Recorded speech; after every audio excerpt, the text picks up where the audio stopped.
ladies and gentlemen, to an all-new reaction and review. Tonight, guys, I'm checking out an animated anthology film from 1987. That movie is Robot Carnival.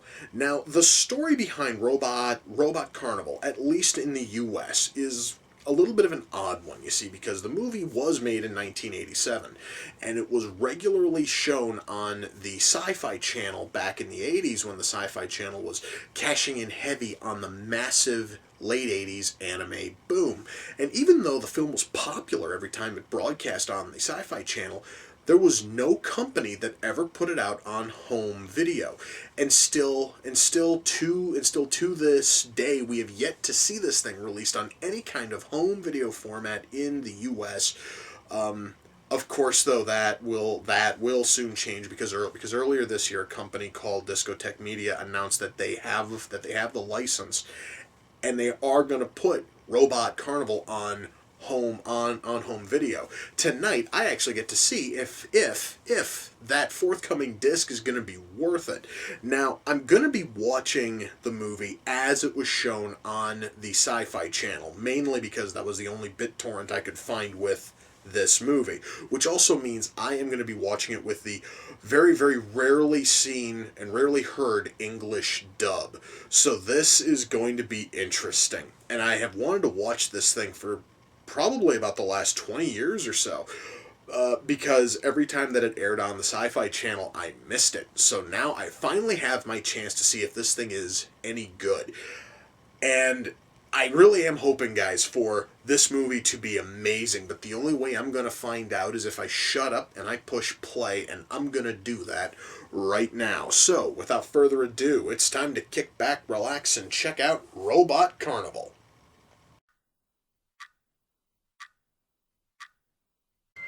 Okay, so the, first story's over. It was certainly sort of cool. I still am trying to figure out how our two leads were in the fantasy flying dream world thing. That was never fully, explained. But everything that was there was really cool, and I kind of liked it. I really hope that the other stories are that strong.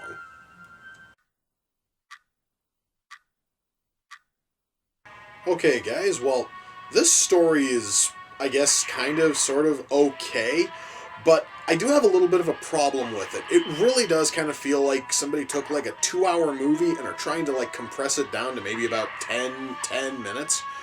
So we honestly are not getting a whole lot of story with, this one. It really kind of feels a little bit less like a real short film. It feels almost fucking like a trailer of sorts for something that would have been longer. Which means that even though everything here looks cool and it's kind of interesting to watch, it really kind of feels sort of like empty because there's so much that they're hinting at but not really giving background on or anything. Feels sort of odd, you know what I mean?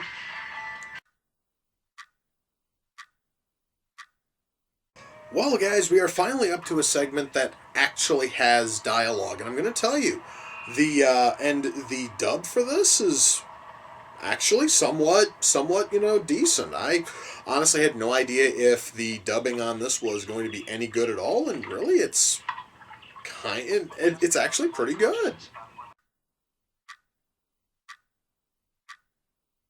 So we now have a giant steampunk robot ravaging a 18th century Japanese village. This actually seems really cool. I'm certainly hoping that the segment is able to do something awesome with this interesting concept. Okay, so now we have 2 giant steampunk robots about to do battle in an 18th century Japanese village. Guys, that honestly just made this whole thing just so much cooler. This, honestly, guys, is probably, the best segment so far. And I, so far, have only gotten the premise. This is awesome.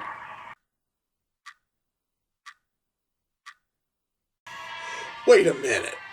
Hold on a minute. So, our opening title sequence has been running this whole time. It's stuck on a sand dune. Okay. That honestly sort of a clever way, I guess, of closing out a movie. That's Actually, kind of cool.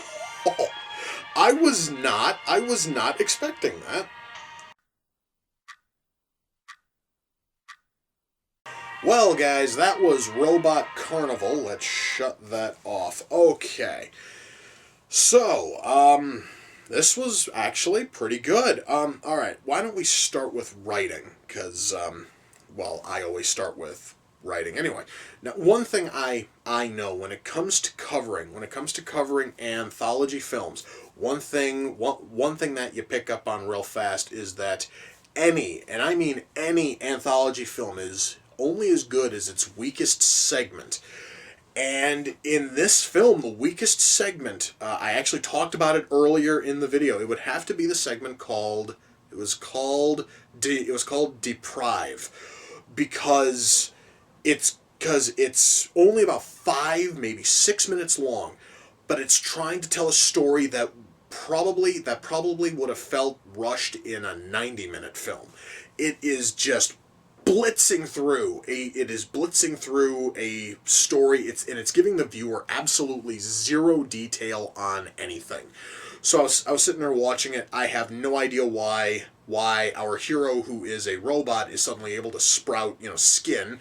I don't know why he knows about the villain. The villain honestly doesn't even show up until the second half. And the first time we see him, it is a memory from the hero, and we just see our villain like flash up on screen for maybe about like a half a second. So there honestly is zero like build up, and there is zero tension. There really is nothing there, because it is just blitzing through mountains and mountains of action. And and and in terms of action, it is certainly cool, but it absolutely fails in terms of story, because they basically wanted to just take story and just throw it out, because they didn't have time to actually flesh out anything. So we have that segment, which is by far the weakest here in terms of story. So that honestly is the low point, and everything else is still stunning in terms of writing. Granted, honestly, there is still like a segment here, a segment there, where things honestly are a little bit hazy and fuzzy in terms of why things are happening. However, though, every single segment here, most of which have absolutely no, dialogue, are still able to tell a fantastic story solely through pantomime. And our two segments which do have dialogue are actually able to tell very, very masterful stories. It seriously, guys, is just a fantastic film in terms of writing. Again, minus one really poorly written segment, and perhaps maybe like a scene here, a scene there, in maybe two other segments that just felt a little bit iffy.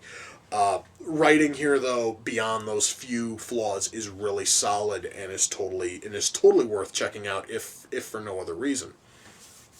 Now, as I said at the very start, this is the English dub of this, which most people haven't seen since probably about 1993, because that was probably the last time that the Sci-Fi Channel aired it. And the dub here is really solid. Now, mind you, once more, we only have dialogue in two segments, and the acting in those two segments are done really, really well. But I kind of have to warn about something, because I know that some people are going to be turned off by this. In the segment which I personally think is the best in the entire film, which is a segment called A Tale of Two. It's a tale of two robots. It basically is about a city, or correction, people in this small Japanese village have built a 50-foot steampunk robot in order to protect their town from a foreign power who has brought along his own 40-foot steam powered robot. And our villain, because he's a foreigner and he is supposed to be speaking English, he speaks with absolutely no accent. And our heroes, who are all piloting this 40-foot robot, they all have these really thick, borderline offensive accents, which are probably going to turn off a lot of people. I totally see that happening. But I personally thought that the accents actually kind of made everything a little bit funnier. And seeing as in how that segment is heavily playing up for comedy, seriously want to get as many laughs as possible. And from the start of that segment until the friggin' end of it, I was smiling, I was giggling. It was genuinely a funny segment, and the accents kind of helped out with that. And I know that some people are not going to like the accents, and that's totally fine, but I do just sort of want to warn you of that. And beyond the accents, the acting in our two segments with spoken dialogue are very well done in terms of acting, which is really saying a lot, because voice acting in the 80s, especially when they were dubbing in the 80s, especially for anime, was really bad in most cases, and this here is probably some of the best. I should say that it is some of the best, not counting major projects such as Vampire Hunter D, Akira, and stuff like that. It certainly, honestly, is not up to those levels, but it is still decent in terms of acting.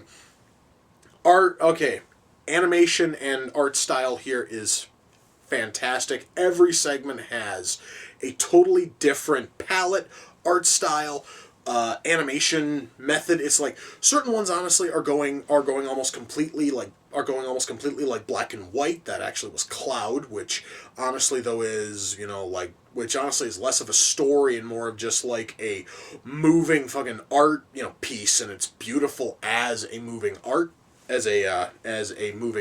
piece. Everything else is using color, and everything else is using various like color, like palettes and tones and art styles. Everything here, though, guys, even though everything is different and everything has its own color palette, animation style, and everything else, each segment almost perfectly complements the next, and it works really well. It is some rock solid stuff in terms of art style, animation, color choice. There is only one thing I have to comment on when it comes to acting, and that is in one of the final segments. The segment was called Nightmare. One of the very first things we see are people walking around in the streets of Tokyo, and the people who we see walking on the streets were all fucking rotoscoped, and they were not only rotoscoped, but they were very poorly rotoscoped. I mean, it seriously, guys, is like noticeable, and it's very jarring, and it honestly, guys, is just simply seriously, guys, that would probably have ruined it if the fucking rest of the segment wasn't just absolutely amazing. So we do have that one little hitch in terms of animation, and almost nobody else is going to notice it but me, because I have a habit of noticing when shit is poorly rotoscoped. So that honestly is something that maybe only I will ever fucking notice. Ultimately, guys, one last thing, music. This film has a fantastic score. It is beautiful. It is awesome to listen to. It really is a very like 80s-ish like synthy kind of a score, but it totally works. It totally works for the film, and the music here is probably going to get stuck in your fucking head because a lot of it is very catchy and memorable and cool. Ultimately, guys, when all is said and done, I can totally recommend Robot Carnival. This thing is an awesome movie. The fact that it has not been released in the US on any form of home video yet is kind of stunning.